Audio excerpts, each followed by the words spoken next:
Palmeiras played their worst match in the current edition of the Copa Libertadores, lost their unbeaten streak in the competition, and suffered a 1-0 loss to Cerro Porteño at Allianz Parque. Now they're in second place in Group F.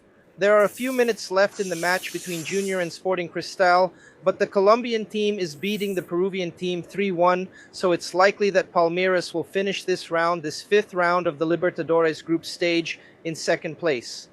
And with that, also already securing a spot in the Libertadores round of 16, Palmeiras still control their own destiny, will host Junior Barranquilla here in this same stadium in the last round, so a win can guarantee, actually it does guarantee, Palmeiras in the next stage of the competition, and maybe even in the lead, or maybe not.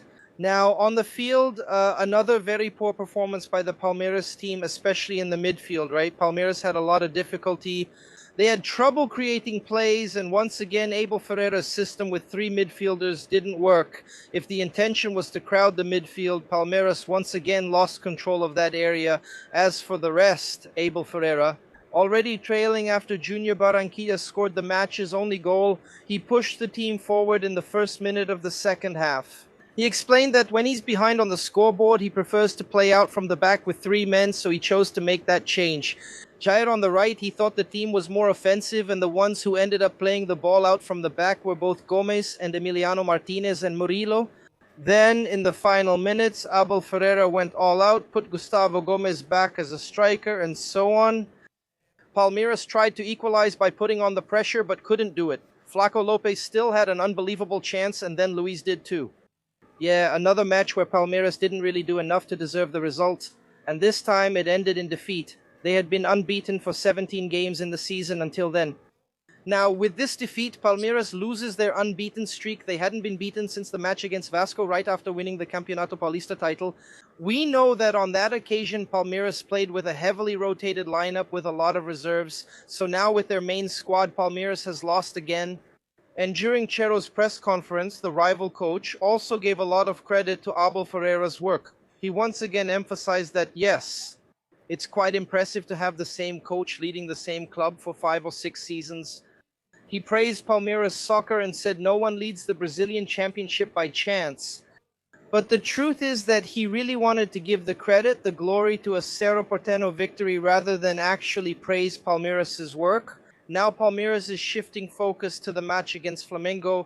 No matter the result at Maracanã, they'll stay atop the Brazilian championship. But Palmeiras now has 3 draws, followed by this loss, 4 matches without a win. Palmeiras is going through its most unstable period of the season, their least successful spell on the field. Exactly for the most important match of this first half of the year, which marks Palmeiras and Flamengo's first meeting since the final in Lima back in 2025, when Palmeiras was the runner-up to Flamengo at Estadio Universitario. So Palmeiras with quite a few problems to solve, and Abel Ferreira also has some solutions to find. Palmeiras won't have Piqueires, won't have Victor Roque, and it's likely they also won't have Bruno Fuchs. So Palmeiras is going to Rio de Janeiro with a lot of absences, and they also won't have Sousa and Felipe Anderson, who left the game against Cruzeiro injured. So Palmeiras, which used to have a lot of options on the bench and a pretty strong squad, has seen this squad dwindle in the last few matches. Abel Ferreira has fewer and fewer options, and it seems like all the ones he's been trying in these last matches haven't been working out. Yeah, once again, Palmeiras' weak performance had already looked, let's say, pretty average against Cruzeiro.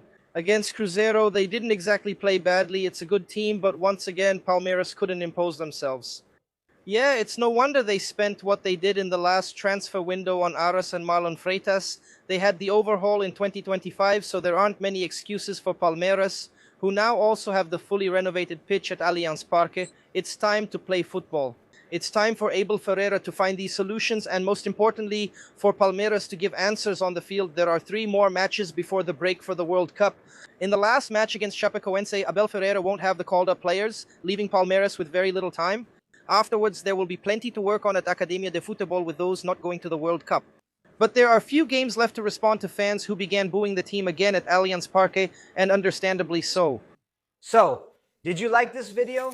Then like it, share it with your friends, and take the opportunity to subscribe to our channel and hit the bell so you receive all the notifications for the content published here at Lance.